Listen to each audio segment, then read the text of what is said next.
Let's get started on this very slightly sped up foam rolling routine that I do so I can talk you through the sequence that I like to perform. But it's important to remember even the sequence I do changes depending on the day, what muscles I want to work on, and how much time I have. I do generally almost always start rolling my upper back in really short 2 to 3 inch segments and then gradually working into rolling more of my upper back. Then I rotate to one side and really get into my lat muscles. So right under your armpit area, almost the top of your rib cage, not always rolling over, but finding a spot that feels good and then opening and closing over the roller on that one particular muscle and that insertion. Always make sure you're working both sides relatively evenly, although it's okay to spend a little more time on one side if you might be tighter or you're really feeling like you're getting a good benefit out of it. Now, I am using a notched foam roller. This is not one that I would start with if I or you were a beginner. There are different levels of foam rollers, and it's important to start with a level that's appropriate for you and your muscles. Now from here, I'm going right onto the foam roller. Always take the time to readjust so that you're comfortable and you feel secure and stable.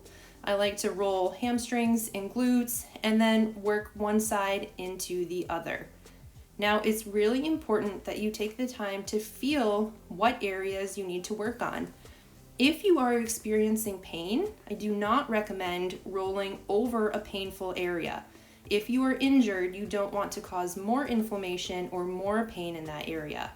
Now, this is going to be slightly uncomfortable, and that's okay, but every person is different, so you have to gauge the level of pain and sensitivity that you have on any given muscle or joint. I also like to tell people to really focus on smaller areas to start and then work your way into rolling larger, only if you're comfortable. Now you can see this also is a core workout. I start just above my knees when doing my quads. I typically keep my toes down just to help support my body weight, and I'll readjust my elbows as needed. Rolling slightly, and then slowly working my way up the quads, then maybe combining the two areas I've done, never rolling right over the kneecap. That's another important thing to remember. You don't want to be rolling your body weight over those joints like that. So really stick to your muscles here. Gently rolling up. Now readjusting, really getting into one hip at a time. I like to slide the roller over, and that way I can get the roller nice and high into that hip flexor. Now look at, I've got my body weight nice and stable. I'm using both arms and my opposite knee to make sure that I am controlling the amount of weight that I'm putting onto the roller. You may want to add more weight and maybe lift a leg or an arm if you feel that you really need to work into a certain area a little bit more. But otherwise, make sure you're stable. You don't want to be rolling around if you don't have control. You are the boss of this movement, so stay in control.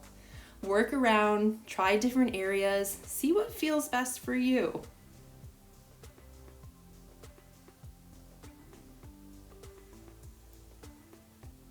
I also think it's important when you're rolling to make sure you're using a yoga mat or a workout mat of some type.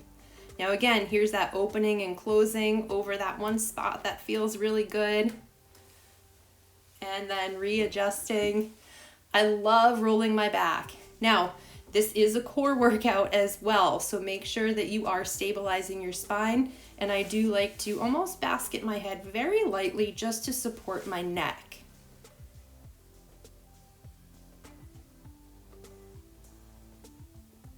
Now that a lot of the areas that are tight, I've rolled, I can do a quick stretch and then work on my calves. Now this is a smaller muscle group, so again, you want to be careful putting all of your body weight there.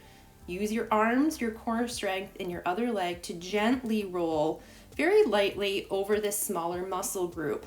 I like to rotate my hip internally and externally to get not just the meat of the calf, but also the inside and the outside. Be very gentle as you get, lower and down towards your Achilles and your heel. Switch sides. rotate through. It's also important as you're rolling anywhere on the body, you want to be able to take full, smooth, deep breaths. So your breathing rate may increase a little bit because this is like a small workout, but make sure you're able to breathe into the movements. That's what's really going to benefit your muscles and offer the recovery that you're looking for.